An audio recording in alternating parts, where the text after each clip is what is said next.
Guyana, a former British colony, is a tropical paradise of lush forests and stunning scenery. But dirt poor, the country is trying to assert itself against Western dominance. Bharrat Jagdeo, a Soviet-trained economist, is president. Every day he struggles to improve his country's fortunes against desperate odds. Granted exclusive access, we follow the embattled leader and his cabinet over 6 roller coaster months.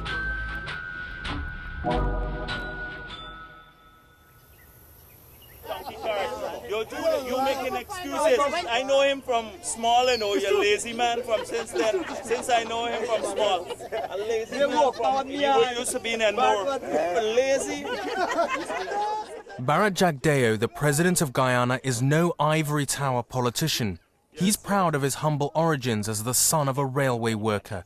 And unlike the stereotype of the booted and spurred third world leader, he's happiest in an old t-shirt. Yeah, but you don't drink outside of today? You don't drink at all? Yes, me normally. Well, then you gotta stop drinking for a while and then work on getting a place to live. Even that other man of the people, Tony Blair, would probably stop short of offering voters such direct advice. And nothing's too trivial to escape this president's attention. How does it fly? That's how you fly the kite, man? I thought the kite would go up. Yeah, this is a kite? Yeah. Try to get a balance so then it will go higher. British-based David Dabydeen is Guyana's roving ambassador to UNESCO and is on a visit to his home country. He's on good terms with the president, and compared to the brashness of some British politicians, Dabydeen admires Jagdeo's homely style. If you talk about somebody who's a man of the people, mixing with people, I don't think, that kind of closeness to people, that real emotional feeling for people, that has nothing political about it. He's not looking for people's votes, that real passion for people that Jagdeo has. I don't think you get it in British politicians. He carries himself with a very quiet dignity. He's very soft in appearance and mild in his manners. He's totally unlike the expectation of a third world president, all braided and ribboned and full of sort of medals, and the chest pumped out, He's totally different. His Excellency Mr. Bharrat Jagdeo, President of the Cooperative Republic of Guyana. Jagdeo's a local boy made good. He first got involved in politics at the age of 13, won a scholarship to train as an economist in Moscow at 20, and he became finance minister of Guyana at 31. In 1999, when he became president at the age of 35, he was the youngest head of state in the Western Hemisphere. He has his critics, above all those who accuse him of getting bogged down in minutiae. But Guyana is one of the poorest countries in the Americas. What does Guyana mean to you? Everything. Everything. And what is his vision for Guyana? For me, it is satisfying people's needs and preparing our people to grasp all the opportunities available here. What's the best bit of the job? See the satisfaction of seeing policies make a difference in people's lives. What's been, do you think, your main achievement so far? By far, the reduction of the debt burden on this country. As you're aware, 10 years ago, 94% of revenue went to service external debt alone. Today, it's down to 20% of revenue. How long do you think you'll go on doing the job? Actually, I was reluctant to get into it in the first place. Yeah. And I'm not sure. I'm under a lot of pressure from my friends and the party to stay on for some time. But I want to do other things with my life. I want to teach.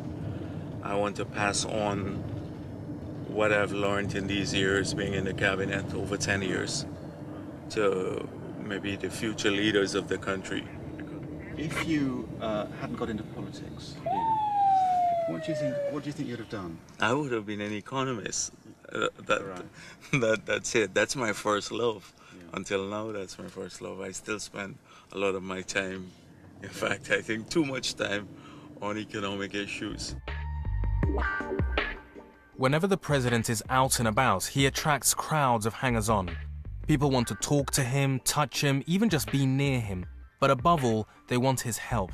Today, Jagdeo is on a walkabout near the village where he grew up, and this man, Krishna, is determined to get the big man's attention. Guyana is 6 feet under sea level, so the country is prone to flooding. To prevent this, there's a network of sluices and canals which drain water back into the sea. Krishna is the sluice operator in Jagdeo's village, and his sluice has silted up. If you're going to look in front of the door right now, you can get how the water going to go. Yeah. I will talk to the REO, but at the same time, people in the village, they have to have some responsibility. The village is flooding and its people are worried about the health hazards which inevitably accompany the rising water levels. When this place go water with the toilet and everything is one. It's everything. People fall in all the time. They fall in a lot. Yeah. The place aside there is a swamp. This is one of the toilets. And this is one of the main streets in the village. These children are playing in a soup of sewage. But the sluice man Krishna isn't just worried about the build-up of silt. The local fishermen are destroying the sluice and the bridge by mooring their boats to them. They tie on the door. They tie on the door too? 6, 7 boats tying on the door. It's true, right. And we just use this bridge to try help clean this stuff. What are we going to walk from now? But who are the people who own the boats? Let me have a chat with them. I went to my chocolate son-in-law. Yeah, because they would destroy everything. And then someone wants me to fix back the bridge. But if I fix it and they pull it down again. Right. But there's a kind of humility about him, you know, and about the whole government of Guyana. They really believe in being in direct contact with people and their problems. And that means, unfortunately, that a lot of his time, therefore, is taken up with relatively trivial matters that could be sorted out by other people. If you're going to look in front of the door right now, you can get an inch of water. And if they dig out, we're going to get good drainage. Yeah. You got the help. You got to help when it comes to help. So what you should do is to get everyone together, come together as a group, come and see me this week, and let's go through this.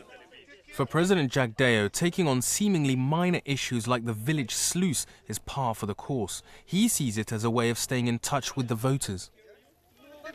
In countries like ours, we have to make ourselves available to the people. It keeps you humble, it keeps you focused on, you know, the issues that really matter at some level. And so that you never lose sight of those issues too, as you work on the larger issues of transforming the country. Next day, Krishna and a delegation from the village, dressed in their Sunday best, undertake the long journey to the capital, Georgetown, to meet the president formally.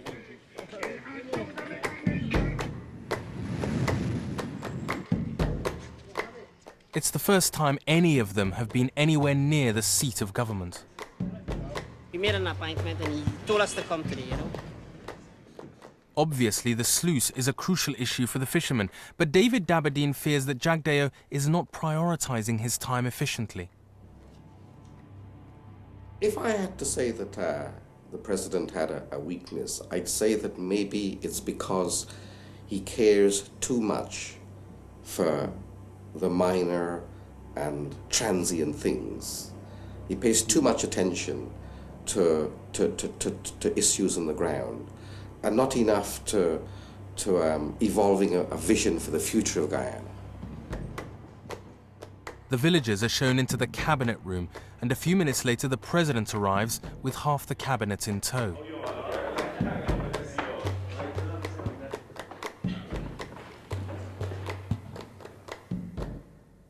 The major thing is the cocoa, drainage and irrigation. There are 2 cocos, Sawh. The one at Greenfield. The agriculture minister, Mr. Satyadeow, is responsible for dealing with flooding. That area just around the cocoa it's high, silted up. It's silted up. So you have to do some dredging there before the meeting. Yeah, it shouldn't be a lot. It's just a small area.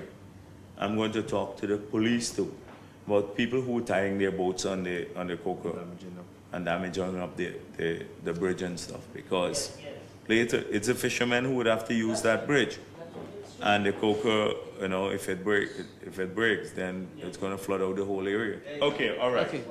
Is there anything else, comrade? Please. I got two personal problems. If it's personal, don't tell me. Personal, you talk to Kimat Bodu, he'd follow up. Okay. Community problem, that's different. Okay, but personal, you talk to Kimat Bodu, because I'm very busy. Yes. Okay then, thanks. Okay, thanks. But before the president can escape, Krishna, the sluice operator, presents him with a list of the fishermen who are tying their boats to the bridge. Okay, all right. I'm going to get Sash up. Sash, this is for you. These are the people who are tying their boats on there. So we're going to bring these people, we're going to bring these people to the meeting, right? Because one of them is here who break the bridge, and he was the one who complained. You should have talked to him about it. Anyway, when we go up here. Make sure you don't do it, comrade. Don't tie your boat on the bridge. Name that we could. Mr. Sawh now has the task of sorting out Krishna's problems. Bharrat, known as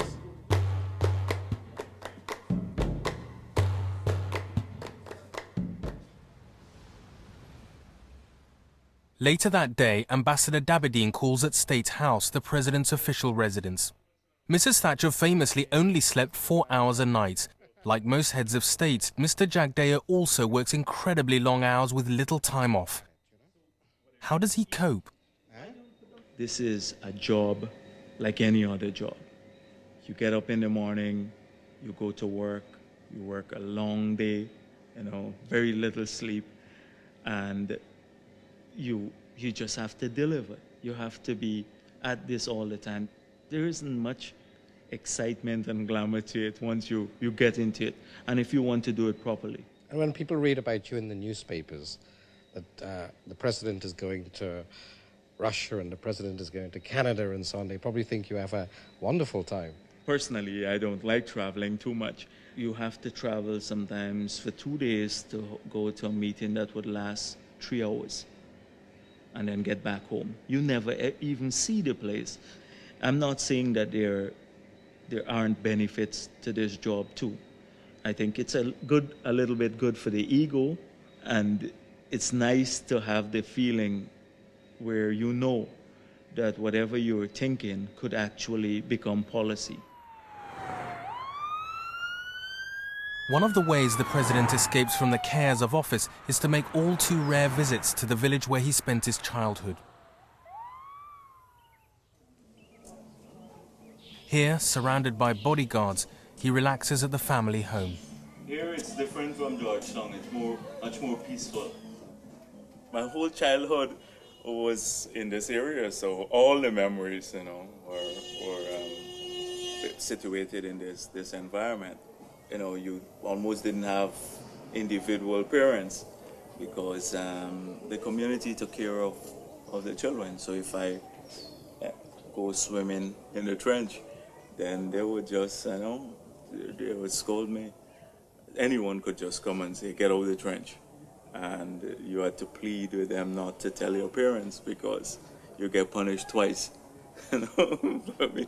Well, he comes from a relatively poor community, you know, and he remembers his humble upbringing. He remembers the humility of that, you know, and his closeness to the land. You know, his people were, his parents and grandparents worked the land as you know, peasant farmers, you know. So he's always had this kind of a passionate and vivid attachment to the land. Back in Georgetown, another delegation is pitched up outside the presidential compound, demanding to see Mr. Jagdeo. This kind of ad hoc visitation is not unusual in Guyana, but is hugely distracting. So, why have you come to see the president? Because I want assistance. We need a house and little money. Do you think the president will help you? We got to do something. They put milk for the make me got from here. They put me for out there, me from here. They want $10,000 to carry load. Where me gonna get money? These people are squatters. 30 families have built their homes here on the edge of Georgetown, next to a rubbish tip and a burial site. When it floods, human and animal waste spills over the land. Very hard, very, very hard. My children and my always get sick because the house is low. Very hard. Come in, no problem. You see how you stay? Look. Let the rain fall and it's got to open the umbrella and sit on the bed. Look. See? So the rain comes straight in, does it? Right. They don't know how the heads think. They used to rent house at Better Hope. And the people had to throw them out with them bungalows. And they call them nest. In this desperately poor community, tensions often run high. Today, a fight has broken out over the right to occupy one of these squalid shacks.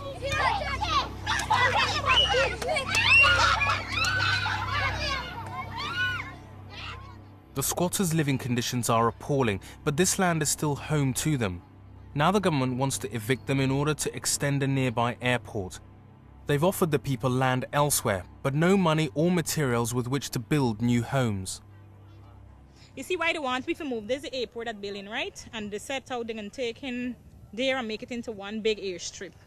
So they don't want us here. They need us to move. That's why they give us land. We need some assistance to move the house, buy some material, right? The furious squatters remain outside the president's office and refuse to budge. 5 hours they sit in the sun, waiting and waiting. All right, I'll deal with the other stuff a little bit later. As ever, Mr. Jagdeo has a full diary for the day, but he's made time to meet the squatters. He asks the housing minister, Sheik Baksh, to come with him, and even the local news media are invited. If we and then he go to the room. We can't give no assistance. The government is not for that. So we decide to come to you because for the little help. The help. That's personally about the finance. We really need the finance. We're poor people living in the area. No, we want everybody. to The least children in there, everybody have is about 4, 7. That's the least. What do you see as assistance? Any finance. Yeah, do something. By tomorrow, I'm going to talk to the Minister of Human Services so you can get some assistance. Yes. But if you get the assistance, you got to move quickly because we got to get it. We got to get the airport. We got to get that airport built too. When do you want to move? Oh, okay. The president and the housing minister discuss strategy. Should they give the squatters materials or money? Give them the money and then let them move because they buy their own material. Because if you get involved in providing material and stuff, that's going to be a lot of problems. Okay, but look at the implications for the squatters too. Yeah, I know. Because you're moving to your own place. They were very cooperative. All right, okay, you're going to get the assistance. Yes. I'm going to make sure before maybe the end of the week or so, because if they have to release money, okay? All right then, okay, I see you all right? Okay then. Yes, they're going, someone would, in fact, through my staff, Mr. Budu, he's going to get in touch with you and tell you exactly what you're going to get. Okay, I have to talk to a few people. All right, all right. Yeah. Yes, so. You have telephone in that area too? Not really. In the burial ground? The squatters leave happy that they've won the promise at least of some help. Sheik Baksh, the housing minister, explains the resettlement policy to the waiting media and can't resist adding a bit of spin. Apparently, the offer to the squatters was all part of a wider government plan. This is a part of the government's program of regularizing squatters and relocating squatters from areas such as burial grounds and canal zones. And we're providing some assistance to them. This would be one of the success cases, I feel, of relocation of squatters from environmentally bad areas to sound housing development. Back in the flooded village, Krishna has to get up to close the sluice gate against the tide. But the sluice still hasn't been dredged, so he can't prevent water from inundating the village.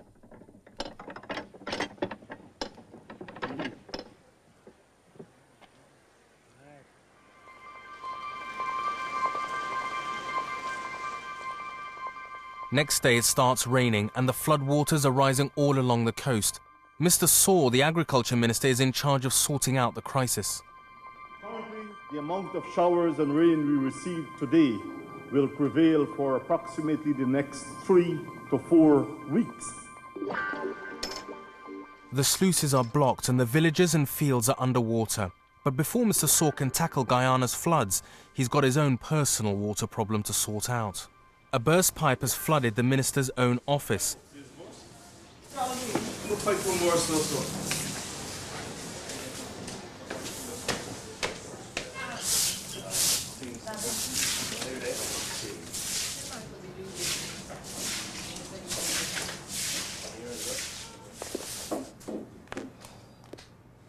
Where is the permanent secretary? Anybody worked here yesterday? Not as far as I'm aware. Offices were locked? Yes. All right. Well, in that case, if there's an accident, all right, shift all my meetings upstairs here. His staff have to find another room for him quickly as he has a full program ahead of him. Like many ministers in Guyana, Mr. Sawh holds a weekly surgery. Krishna wants to see him urgently about the lack of progress on the dredging of his sluice. But first, he has to endure a tirade from a persistent complainant, Mr. Ross, who thinks he's owed land by the government in a dispute going back over 20 years.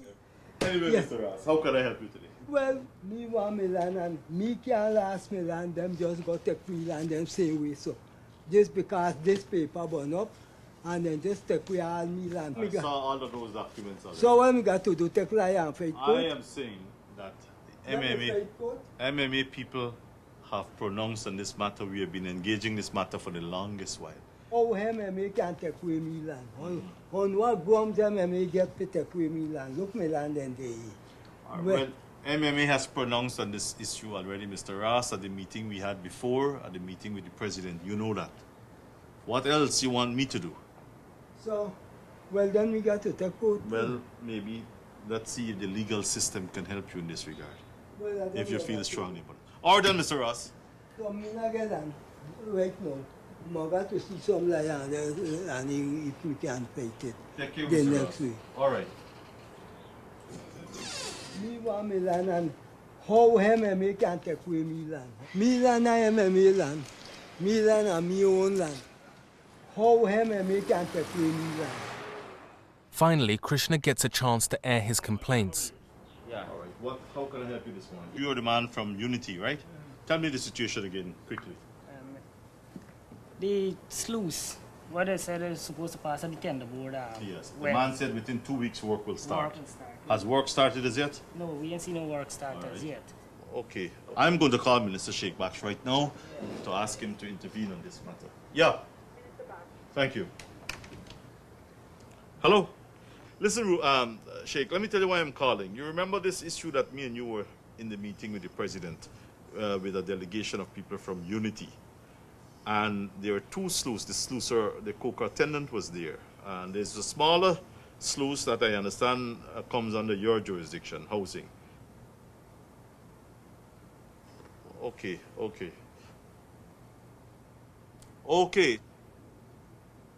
Good show. Thanks very much, Sheik. All right now, thanks. Bye.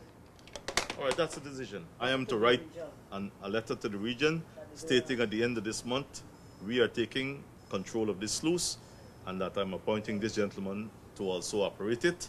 And let me copy the letter to the Honorable Minister Sheik Baksh. With any luck, Krishna has got what he came for. Back at the squatter camp, the residents have heard that each family is going to receive 50,000 Guyanese dollars in compensation.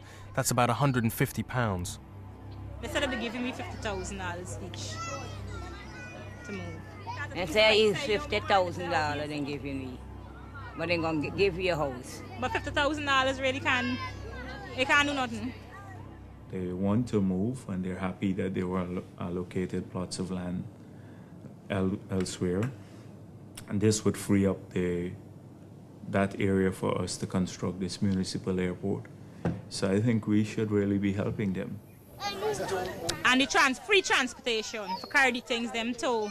They got some assistance from the government, but they need some further assistance. And I think if I could intervene and and secure that assistance for them, then it's not a waste of my time. What would you do with this £1,000? That would just buy not even some of the boards them. Not even some of the boards. You won't really get anything with it because to build a house right now again is like about $500,000. A good house. That's £1,500, 10 times more than the squatters have been offered. Over at the sluice, a miracle. The dredger has finally arrived. Minister Sawh has been as good as his word.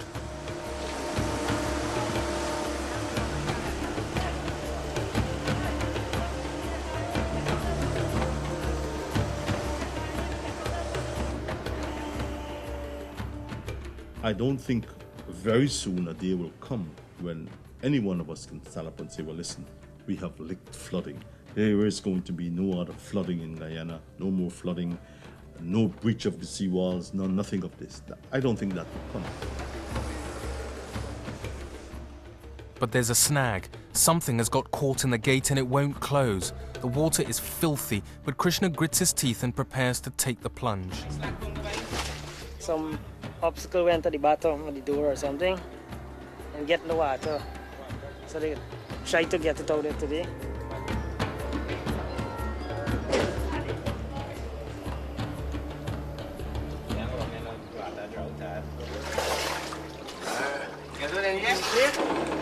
Finally, success. The gate closes fully.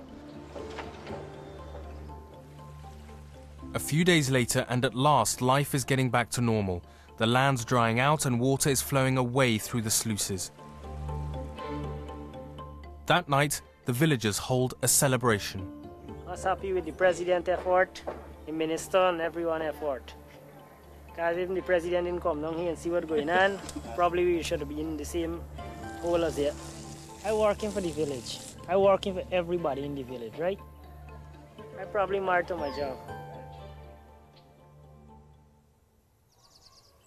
There's a happy ending for the squatters too. They've finally moved and the government has given them houses as well as land. Ambassador Dabydeen goes to find out how they're settling in. Auntie, how are you? You all right? Good morning. How are you? So this is your new house here? Yeah. So you got 2 rooms? 2 rooms? Yes. It's a bedroom? It's a good move? A good move? A good move. It's a brand new house, huh? No, brand new house. Yeah, you Love happy? here. You love here? Right. Strong roof? Right. And you got a nice breeze? Nice breeze. At least you're not smelling all that rubbish. No. Is it the first time you had a nice house? Yes, first time in your life. The first time? Yes. Never get a new house. So you always live in bad house? Bad house. Okay. And you're happy, Happy, more than yeah? happy. You think government doing enough for you? Yes. We can't fulfill the government desire. Yeah, you're happy for government as well.